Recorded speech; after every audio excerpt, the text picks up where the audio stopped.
사도행전 19장 2절에 보면 어떤 내용이 있냐면 이런 내용이 있어요. 어떤 내용이 있냐면요. 바울이 에베소를 방문하게 됩니다. 에베소를 방문했는데 이 에베소에서 어떤 제자들을 만나요. 어떤 제자들을 만났다 그래요.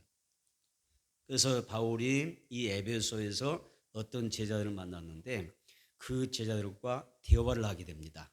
어떤 대화를 했을까요? 너희가 믿을 때 성령을 받았느냐 이 질문이었어요. 사도 바울이 에베소의 여러 제자를 만나서 그들과 대화 중에 여러 가지 신앙적인 이야기를 많이 했겠죠. 또 은혜를 나누고 함께 하나님의 그 은혜를 공유했을 거예요. 공유했을 때인데 그때 사도 바울이 아주 결론적이고 가장 중요한 그 대화의 핵심이 될 수 있는 그런 내용을 이야기했는데 너희가 예수님을 지금 열심히 믿는데 그리고 하나님의 말씀으로 열심히 훈련받고 제자 양육 받았는데 예수 믿을 때 너희가 성령을 받았느냐 이런 질문이었어요. 에베소는 또 아볼로라고 하는 사람이 있는데 이 아볼로는 말씀이 아주 능통한 사람이죠. 말씀이 능통해서 제자 양육에 탁월했던 그런 지도자였습니다. 그러니까 말씀 충만한 이미 제자 훈련을 충분히 받았던 이 제자들을 향하여 너희가 예수 믿을 때 성령 받았냐 이런 질문을 하는 거예요. 여러분 어떻게 답했을까요? 이 제자들이 뭐라고 답했을까요? 아닙니다. 우리는 성령 받지 못했습니다. 성령이 계신 줄도 몰랐습니다. 성령을 받지 않았을 뿐만 아니라 성령이 계신 사실도 몰랐습니다. 이런 답변을 하는 거예요. 여러분 어떻습니까? 예수를 열심히 믿었고 내가 열심히 말씀도 배우고 열심히 제자 훈련도 하고 열심히 교회도 다녔지만은 아직 나는 성령 받지 못했습니다. 성령이 계신 줄도 몰랐습니다. 아니면 나는 성령 받았습니다. 성령 세례 받았을 뿐만 아니라 나는 이미 성령으로 충만한 사람입니다. 이렇게 답할 수 있을까요?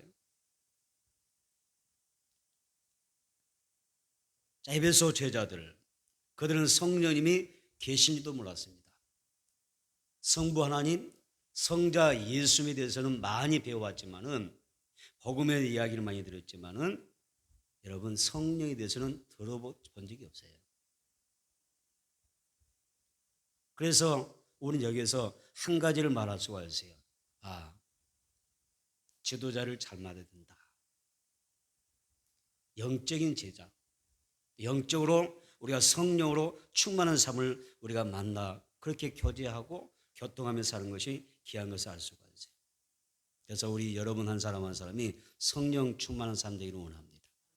성령 충만한 목자가 되기를 원하고 성령으로 충만한 교사 되기를 원하고 또 성령으로 충만한 그런 기관장이 됐으면 좋겠어요.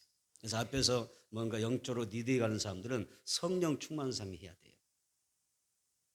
그래서 지도자가 중요하고 앞에서 리드하는 삶이 어떤 삶이냐 중요한 거예요. 예수님을 열심히 믿고 열심히 신앙생활하고 말씀 충만한 중요하죠. 너무 귀한 일이잖아요. 그런데 여기서 성령의 역사가 없고 성령의 삶이 되지 못하면 여러분 굉장히 문제가 되는 것입니다. 이 시대의 성령의 사람 그리고 성령 충만한 리더 지도자를 만난다고 하는 것은 정말 복 있는 삶이고 복의 복을 더하는 삶인 줄로 믿습니다. 우리는 바울과 어떤 제자들의 이 에베소의 제자들의 대화를 통해서 성령 받았느냐 아니면 성령을 받지 못했냐 이 문제는 신앙생활에서 아주 중요한 것을 알게 됩니다. 그래서 여러분들은 오늘 질문할게요. 성령 받으셨습니까? 성령 세례 받으셨습니까? 지금 성령 충만하십니까? 성령과 함께하는 인생이 복인 줄로 믿습니다. 바람 같은 성령, 불 같은 성령이 오순절 마가의 다락방에 오셔서 그들을 사로잡아 주셨던 것처럼 나와 여러분들을 붙잡아 주시고 또 성령으로 충만하니 함께하시고 내주시는 그런 은혜가 우리 가운데 있어지기를 축복합니다. 그러면 첫 번째 성령 하나님은요 사모하는 사람을 찾아오십니다. 사도행전 2장 1절 볼까요? 자, 사도행전 2장 1절입니다. 시작. 오순절 날이 미름에 그들이 다 같이 한 곳에 모였더니 아멘. 여기서 그들이 다 같이 한 곳에 모였더라 그랬어요. 여기에서 그들이 다 같이 한 곳에 모였다라고 하는 이야기는 여기서 다 같이라는 단어는요. 헬라어로 어떤 의미가 있냐면 한 마음을 품고라는 뜻이에요. 다 같이 그 말 속에는 한 마음을 품었다. 무슨 마음이세요? 성령을 받기를 마음에 품은 거예요. 예수님께서 부활하시고 승천하시면서 이 땅에 남게 되는 제자들을 향하여 너희가 뭐라고 하셨어요? 너희는 예루살렘을 떠나지 말고 아버지께서 약속하신 성령을 받기 위해서 기도하라 그랬잖아요. 성령 받기 위해서 기도하라 이런 말씀 주셨기 때문에 이 제자들 어떻게 했어요? 한 마음을 품으세요. 뭐 하기 위해서? 오직 성령 충만 달라고. 우리에게 성령 세례 부어달라고. 아멘. 다 같이 이런 한 마음이 드는 거예요. 그래서 처음 초대교회 성도들은 120명이 함께 모여서 마가의 다락방에서 오직 성령 받기를 약속하신 성령 받기를 위하여 간절히 한 마음을 품고 기도했다는 이야기예요. 오순절을 지키기 위해서 많은 사람들이 유대인들이 전 세계 각국에서 몰려왔어요. 그 수많은 사람 중에 오직 성령을 사모하며 기도했던 사람은 딱 120명 뿐이었어요. 여러분, 성령님은 오직 성령 받기를 사모하고 기도하는 사람들을 만나 주신 줄 믿습니다. 다시 한번 사모하고 기대하고 기도하면 만나 주신다. 반면에 바꿔서 사모하지 않고 기도하지 않고 성령님 내게 오셔도 안 오셔도 무방합니다. 기대하지 않으면 성령 받을 수가 없어요. 왜? 성령님은 인격이 하나님이기 때문에. 인격이신데 그래요. 내가 사모하면 만나 주시고 내가 거부하면 나도 하나님도 마찬가지 나를 거부하는 거예요. 그것이 인격이라고 하는 것입니다. 성령님은 아무리 유명한 사람일지라도 그 사람의 사회적 신분과 지위를 가지고 높은 자리에 있다 할지라도 절대 만나주지 않아요. 사모하는 사람만 만나주는 거예요. 때가 되면 알아서 주시겠지. 때가 되면 내게 은혜 주시겠지. 때가 되면 하나님께서 열어주시겠지. 좋은 믿음 같은데 그러나 하나님은 심고 거두는 거예요. 눈물로 씨를 뿌리라. 눈물로 기도하는 사람은 기쁨의 날을 가지고 돌아오리라. 이렇게 말씀하는 거예요. 오직 성령을 사모하며 기도하는 사람이 되어야 될 줄 믿습니다. 그래서 성도들이 한 마음 품고 정말 복 있는 성도들은 한 마음을 품고 열심히 성령을 사모하며 기도하는 교회입니다. 여러분, 우리에게 많은 은혜가 있죠. 말씀으로 충만할 수가 있고 여러 가지 은혜들이 있는데 정말 이 시대에 여러분 성령 충만한 그런 은혜를 힘입어야 되지 않겠습니까?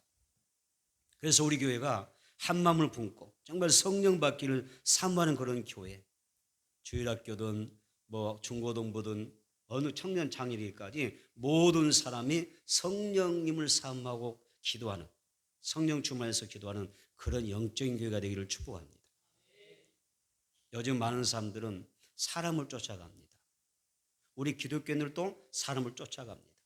예수님을 쫓아가는 것이 아니라 사람을 쫓아다닙니다. 내 신앙과 내 인생의 가치관이 사람으로 이렇게 흔들린 경우가 많습니다. 여러분, 우리는 하나님 앞에서 영적으로 세워져야 될 줄 믿습니다. 성령 하나님은요, 사람들이 많이 모인다고 해서 절대 그곳에 찾아가지 않습니다. 유대인의 역사가 요세푸스라는 사람이 있는데 이 요세푸스가 그 당시에 그 이스라엘 그러니까 오순절날에 그 당시를 인구가 어느 정도 이스라엘에 모였을까? 역사가가 이렇게 이야기했습니다. 약 200만 명이 운집에 달했습니다. 조그만 동네 200만 명이면 진짜 발들 틈도 없을 것이고 숨도 쉴 수 없을 것 같아요. 숨이 조금만 우리가 군중소에 들어가면 숨이 막히잖아요. 답답할 텐데 그 조그만 이 에르사임이라는 곳에 200만 명이 운집했대요. 엄청나지 않아요? 제 말이 아닙니다. 역사가 가는 이야기입니다. 그래서 당시 200만 명이 이상이었다. 거리마다 수많은 사람이 그냥 넘쳐나는 거예요. 엄청난 사람들이 넘쳐나요. 그 수많은 수백만 명의 인구가 이렇게 이동하고 머물고 있는 그 상황에서 단 몇 사람만 기도해요? 120명만 기도하고 있는 거예요. 딱 120명만 마가의 다락방에 모여서 그들이 우리에게 약속하신 우리에게 주시겠다고 약속하신 그 성령을 사모하면서 기다리고 기도하고 있었다는 것입니다. 그래서 여러분 아무리 삶이 많이 머는 게 중요한 게 아니잖아요. 이 시대는 영적으로 살아가는 게 중요하잖아요. 깨어있는 신앙이 중요하잖아요. 예수님이 언제 나를 부르시더라도 내 이름을 진명해서 부르시더라도 내가 아멘 주 예수여 어서 오시옵소서 그분을 환영하고 우리가 맞이할 수 있는 그 은혜를 받는 것이 중요한 것이지. 여러분 예수님 쫓아갑시다. 말씀 쫓아갑시다. 성님 따라갑시다. 성님 이끄신 대로 성님이 내 모신 대로 이끌어 가신 대로 순종하며 나아가는 그런 성도가 복 있다 말씀드립니다. 여러분 하나님을 간절히 사모하는 그런 마음 또 은혜를 사모하면서 나아가는 게 중요하잖아요. 여러분 예배가 왜 중요합니까? 한 마음으로 간절히 하나님의 은혜를 사모하고 하나님을 바라보며 나아가는 게 예배잖아요. 우리 예배가 그러한 부분이 없다면 부족하겠죠. 그래서 한 마음으로 성님을 사모하고 또 기도하고 찬양하고 예배드리는 그곳에 하나님이 함께 하신 줄로 믿습니다. 그래서 우리 교회는 어린아이들부터 시작해서 우리 어린아이들 아멘 우리 아이들이 얼마나 좋아요. 어제도 우리 교회에서 교사 강습회 했는데 우리 제방에 교사 강습회인데 목사님들이 그런 거예요. 참사님께는 참 좋겠어요. 복이 많은 것 같아요. 왜 그러냐고 그랬더니 아이들의 웃음소리가 아이들이 많대요. 아이들이 우리가 유독 아이들이 많아요. 그죠? 아이들이 많아서 아이들의 웃음소리가 있다는 거 그게 좀 귀한가 봐요. 여러분들이 좀 동의해 주셔야 할 텐데 아이들이 많대요. 자기들은 그래서 좀 다음 세대가 교회마다 걱정인데 참사님께 오니까 아이들이 많대. 아니, 교사 강습에 또 아이들 또 여러 따라 와 있더라고. 엄마들 따라 젊은 엄마들 따라서 와 있는데 많은 거예요. 그래서 그 목사님들이 부러워하더라고요. 아이들이 많네요. 아이들이 많이 있다고. 저는 행복합니다. 여러분 행복하시죠? 그럼 여러분 우리는 어린 아이에서부터 시작해서 또 우리가 어린이까지 모든 성도가 물론 말씀 충만은 당연한 거고 성령 충만을 사모하고 그리고 성령을 받기 위해서 기도하는 그런 기간 그런 어린 아이들 장이 됐으면 좋겠다 그 말이에요. 우리는 모일 때마다 한 마음으로 간절히 하나님을 바라보며 성령의 역사를 늘 사모하는 그런 교회가 되기를 축복합니다. 두 번째는 성령님은 어떻게 오셨습니까? 바람같이 오셨어요. 그리고 불같이 오셨어요. 사도행전 2장 2절 3절을 보니까 호련히 하늘로부터 급하고 강한 바람 같은 소리가 있어 그들이 앉은 온 집에 가득하며 마치 불의 햇처럼 갈라지는 것들이 그들에게 보여 각 사람 위에 하나씩 임하여 있더니 이렇게 이야기했어요. 여러분 마가의 다락방에 성령님이 어떻게 오셨습니까? 먼저 여기서 보니까 성령님은 급하고 강한 바람 같은 그런 바람같이 오셨다고 그랬어요. 자, 바람 그러면 하나님의 뭐예요? 호흡하는 숨결이라 그래요. 그래서 하나님은 바람과 같이 바람 같은 성령, 하나님의 호흡, 하나님의 숨결, 하나님의 생기. 자, 우리가 하나님 앞에서 바람은 호흡하는 숨을 쉬는 호흡과 같은 그런 의미로 쓰여지는 것을 볼 수가 있어요. 아담이 흙으로 창조되어졌잖아요. 흙으로 하나님께서 흙으로 인간을 지으시고 그때마다 흙으로 인간은 형상을 따라 지어졌지만은 이 사람이 숨을 쉬지 않는 거예요. 살아있는 게 아니잖아요. 사람 형상을 만들어 놓았지만 이 사람이 움직이지 않는 거죠. 그래서 하나님이 사람을 만들어 놓고 그 코에다가 아담의 코에 생기를 훅 불어넣잖아요. 그렇죠? 하나님의 생명의 기운을 불어넣으니까 어떻게 됩니까? 숨을 쉬면서 이 사람이 살아나는 것입니다. 창세기 2장 7절에 여호와 하나님이 땅의 흙으로 삶을 주시고 생기를 그 코에 불어넣으시니 사람의 생명이 되니라 이렇게 말씀하셨어요. 하나님이 인간을 흙으로 지으실 때만 해도 아담은 어떤 존재였어요? 생명이 없는 존재, 숨을 쉬지 않는 마치 인형 같은 존재였어요. 사람 모습을 가진 인형도 많이 있잖아요. 근데 숨을 쉬던가요? 인형 같은 존재. 근데 그 인형 같은 존재 아담의 코에 성령의 생기를 불어넣을 때 살아 역사하는 것을 볼 수가 있습니다. 여러분 코에 하나님께서 숨을 불어넣어 주시자 놀랍게 살아 움직이는 모습을 봅니다. 마찬가지입니다. 우리의 죽은 심령도 성령의 생기가 불어오면 사는 것입니다. 여러분의 믿음도 살아날 줄 믿습니다. 내 모든 삶도 성령의 능력 안에서 열리게 될 줄 믿습니다. 성령의 역사가 있으면, 성령께서 우리 가운데 임하시면 내 믿음이 살아나게 되고, 내 영이 살아나게 되고, 죽은 심령도 살아나게 되고, 내 삶이 치유되고 회복된 역사가 성령의 능력 안에 있는 거예요. 이 한 주간에 성령님께서 여러분의 가정 가운데 운행하기를 축복합니다. 성령이 역사하시길 바랍니다. 그래서 여러분의 삶을 책임져 주시고 인도해 주시고 주관해 주시면 좋은 일이 일어날 줄 믿습니다. 그러게 되기를 축복합니다. 할렐루야. 하나님의 손길이 닿으면 놀라운 기적이 날 것입니다. 오늘 우리가 하나님 앞에서 성령의 바람, 그리고 하나님의 숨결, 하나님의 생기가 우리를 살리는 것입니다. 그래서 우리 가정에도 성령의 바람이 불어와야 돼요. 영적으로 살아나기를 바랍니다. 영으로 살기를 바랍니다. 그래서 믿음으로 살아나는 영적인 그런 가정이 됐으면 좋겠습니다. 그리고 교회도 성령의 바람이 막 불어와서 평안하여지는 그런 역사가 있기를 바랍니다. 많은 사람들이 도덕적으로, 인격적으로, 영적으로 지금은 타락하고 부패하고 있습니다. 심지어 교회도 믿는 사람들마저도 또 하나님의 영광을 거름한 사람이 많습니다. 그래서 우리는 그런 사람이 너무 많은 시대 가운데 살아가는데 성령의 충만한 은혜를 받아야 되겠습니다. 오늘 우리에게 성령이 바람같이 불같이 오시기를 축복합니다. 그래서 우리의 삶이 살리고 또 치료되는 역사가 있기를 원합니다. 그래서 우리가 내 마음대로 사는 삶이 아니라 성령님의 지배를 받는 삶, 또 성령님이 원하시는 삶, 성령께서 이끌어 주신 대로 내 삶을 내어드릴 수 있는 그런 삶이 필요합니다. 여러분, 성령의 바람이 불어와야 되겠죠? 불어와야 될 줄 믿습니다. 내게 불어오면 내 심령이 일어날 거예요. 성령의 바람이 불어오면 내 모든 삶이 반드시 소생하게 될 거예요. 또 성령의 바람이 불게 되면 여러분 고민된 게 많은 거 있죠? 고민되시고 어떤 부분에 삶의 어떤 어려움 가운데 지금 빠지신 분들이 있는데 성령께서 도와주시면 그 문제가 잘 풀리고 열리게 될 줄 믿습니다. 그래서 좋은 일만 가득히 하기를 바랍니다. 따습니다. 내 가정에, 우리 교회 안에, 여러분의 가정에 좋은 일만 있을 줄 믿습니다. 아멘. 그래서 다음 주에는 간증을 하셔야 돼요. 내 가정에 이런 좋은 일들이 성령의 은혜 안에서 우리 가정에 있었노라고 고백할 수 있게 되기를 바랍니다. 성령은 120명 성도에게 불같이도 오셨어요. 성령이 바람같이 오셨죠? 또 한 가지 특징이 뭐세요? 불같이 오셨잖아요. 근데 불같이 오셨는데요.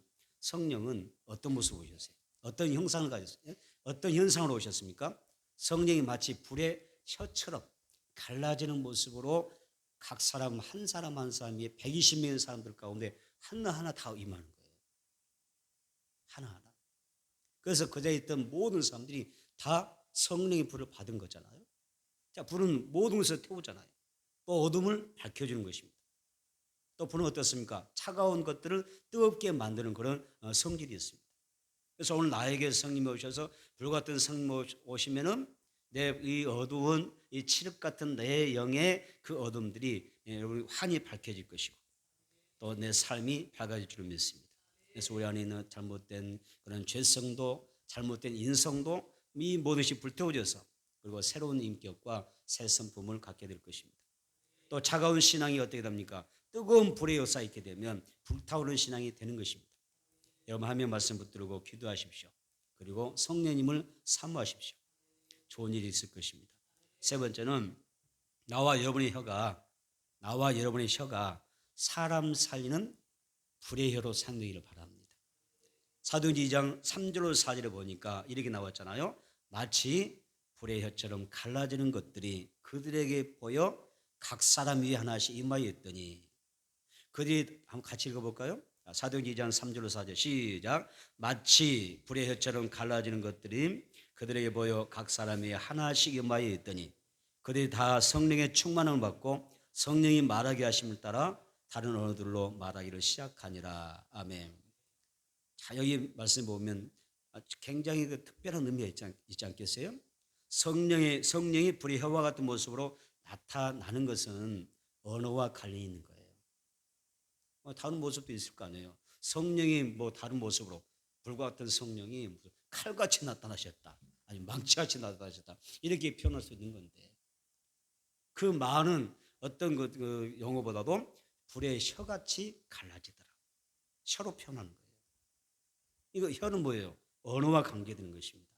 좀 마가의 다락방에 모였던 제자들과 성도들 한번 보세요. 마치 불의 혀처럼 갈라진 것들이 그들에게 보여 각 사람이 하나씩 임하여 있더니 그다음에 어떻게 됩니까? 성령이 말하게 하심을 따라 다른 언어들로 말하기 시작하리라 그러잖아요. 성령이 말하게 하심을 따라 다른 방으로 말하기 시작했다. 다시 말하면 내가 성령으로 충만하면 우리는 언어가 바뀐다는 뜻입니다. 언어가 바뀐다. 사람을 죽이는 언어가 아니라 또 사람을 무너뜨리는 언어가 아니라 사람을 살리고 세우는 또 사람들을 더 유쾌하게 만드는 그런 육의 언어에서 어떻게 육의 언어에서 영의 언어로 바뀐다는 뜻입니다. 여러분의 언어가 바뀌기를 원합니다. 불의 혀 같은 주의 성령의 능력이 임하여 여러분의 언어가 더 바뀌어지기를 축복합니다. 여러분의 언어가 지금 좋은 열매를 많이 맺고 있는 줄로 믿습니다. 아멘. 믿음의 언어가 나온 줄로 믿습니다. 소망의 언어가 있고 사랑의 언어가 여러분들의 입에서 나오는 줄로 믿습니다. 사도행전 1장 8절에 보면 어제 성령이 너에게 마시면 너희가 권능을 받고 예루살렘과 온 유대와 사마리아와 땅끝까지로 내 증인이 되리라 그랬습니다. 성령이 임하면 뭐가 돼요? 예수님의 증인이 된다 그랬어요. 언어가 바뀌는 거예요.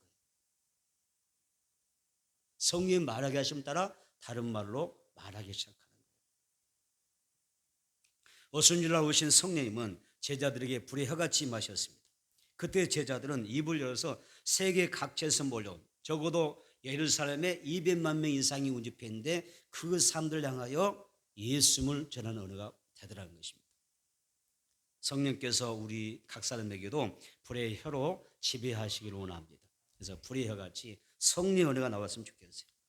그래서 하나님의 사랑을 말하고 또 우리가 살아가면서 누구를 만나면 그 누구를 만나 대화할 때 믿음의 대화를 많이 나누고 믿음의 대화를 많이 나누고 그리고 하나님을 찬양하고 기도하는 그런 언어가 나오기를 축복합니다.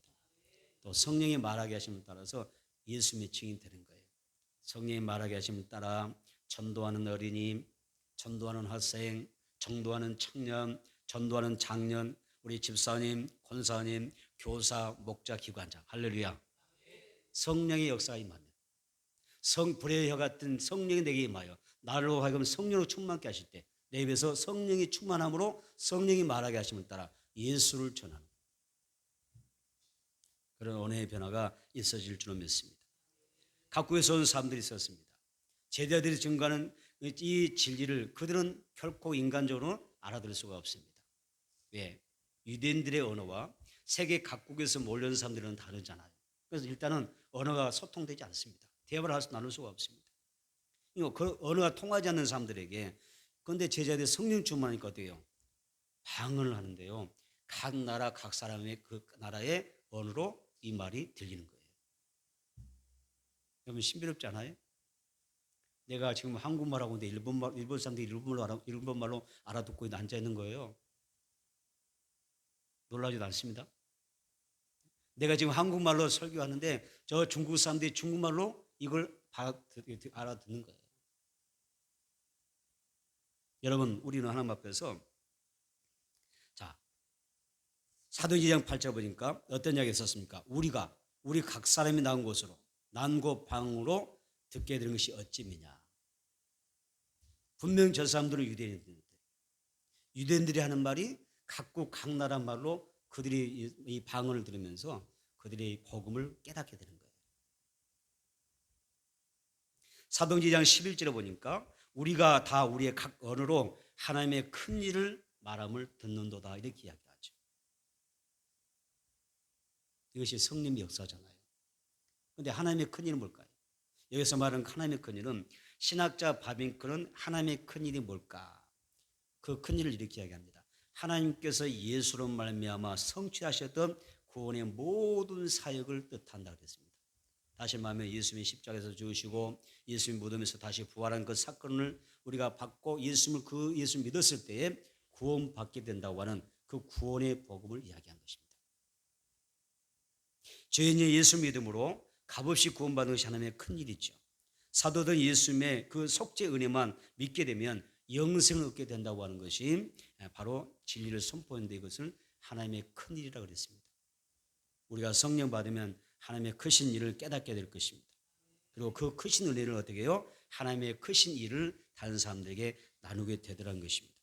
성령 충만을 받으면 하나님의 권능이 부어지기 때문에 우리는 하나님 앞에서 복음을 전할 수가 있습니다. 이러한 성령 역사가 우리 모두에게 임해져서 하나님의 거룩한 그 일들을 은혜의 복음을 전하고 선포할 수 있는 그런 은혜가 있게 되기를 바랍니다. 일본의 신학자 가운데 우찌무라 간주라는 사람이 있습니다. 이 우찌무라 간주라는 사람이 이런 이야기를 했습니다. 어떤 이야기냐면 한번 들어보세요. 성령을 받지 못한 기독교인처럼 불쌍한 사람은 없다. 성령 받지 못한 사람처럼 불쌍한 기독교인은 없대요. 왜냐하면 그는 세상의 것을 가지지 못했을 뿐만 아니라 하나님의 하늘의 것도 가지지 못했기 때문이다.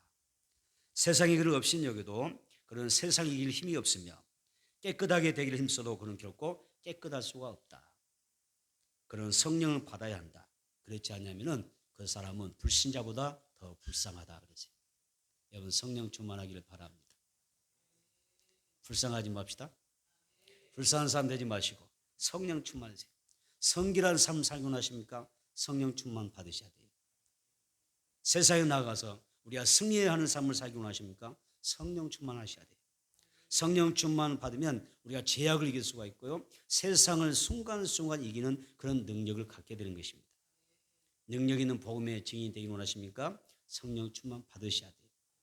또 성령의 열매를 맺고 정말 내가 인생 가운데 하나님이 보좌하는 은혜 주시는 그런 행복한 삶을 살아가기를 원하십니까? 성령 충만하셔야 돼요.